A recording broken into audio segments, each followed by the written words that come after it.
Қайырлы күн, қымбатты оқырмандар, жағдайларыңыз қалай? Бүгін сіздермен аугментин деген антибиотикті балаларға суспензия ретінде қалай дайындайтынымыз жөнінде айтатын боламыз.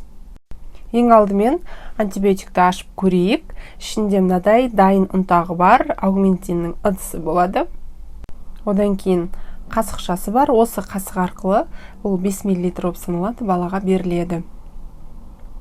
Дайын суспензияны осы қасықпен беретін боламыз.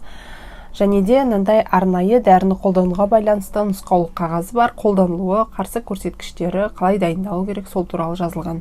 Енді аугментинді қалай дайындаймыз? Сыртында қарасаңыздар, өзінің арнайы мынадай сызығы бар.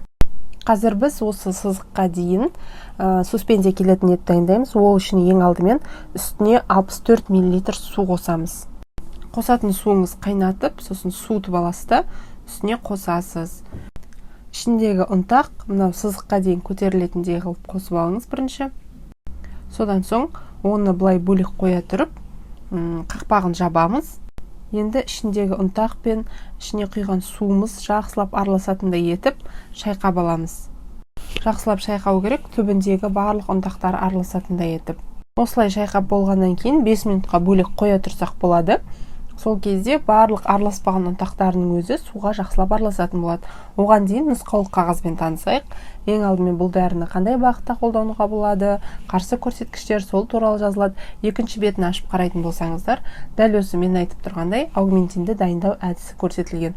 Ол үшін 64 мл қайнаған жылы суды алып үстіне қосамыз.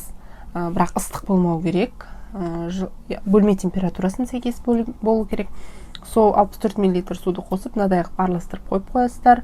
Содан соң үстіне қазір мына дайындалғаннан кейін кішкене тағы да су қосамыз. Сол кезде дайын суспензияның көлемі 70 мл болатындығын жазып қойған. Енді аугментиннің сыртқы қорапшасын алып, ол жөнінде кішкене ақпарат айтып өтейін. Ең алдымен сыртындағы срогына қарау керек. Одан кейін қорапшаның ішкі бетін ашып, ол жерге ручкамен бүгінгі күннің датасын жазып қоямыз. Себебі дайындалған суспензия 7 күн аралығында ғана қолдануға жетеді.